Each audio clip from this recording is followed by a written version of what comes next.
Hello friends, welcome back to my. हम आप सभी हवाई सफ़र करते हैं।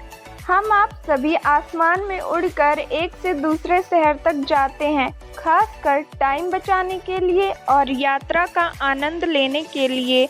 लेकिन हम में से कम ही लोग जानते हैं कि ये आसमान जिस पर हम सफ़र करते हैं ये बहुत ही रहस्यों से भरा है। हमें लगता है हवाई सफ़र सबसे सुरक्षित है, लेकिन ऐसा नहीं है। आइए हम आपको बताते हैं एक ऐसी फ़्लाइट का किस्सा जो एक दो नहीं बल्कि पूरे 9 को लेकर सफ़र करती रही। हम बता रहे हैं किस्सा फ़्लाइट 513 का, सेटिंगो की फ़्लाइट 513 ने 4 सितंबर 1954 में जर्मनी से उड़ान भरी। इस फ्लाइट ने अटलांटिक महासागर पार किया, लेकिन इस दौरान वो कहीं पर खो गई। बहुत कोशिश करने के बाद भी फ्लाइट का पता नहीं चला।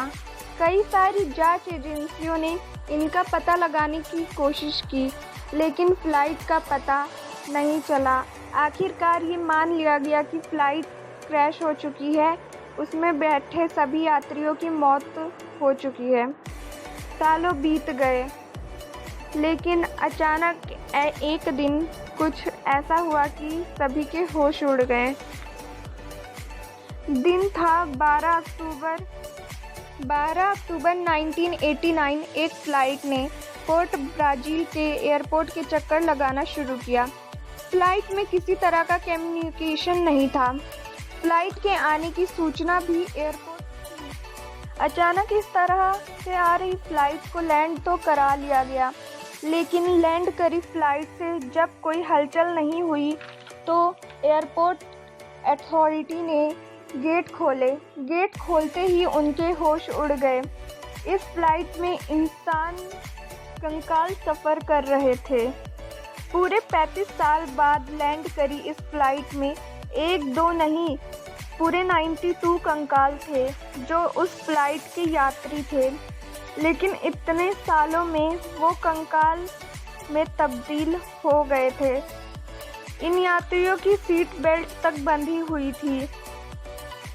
इसके मिगवेल की विकटी की बारी पायलट की सीट पर थी, हाथ कंट्रोलर पर था।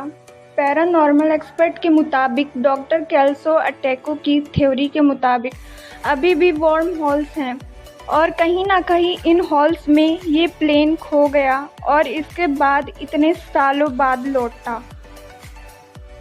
चैनल को सब्सक्राइब कर बेल आइकन ऑन कर दीजिए और लाइक करना ना भूलें।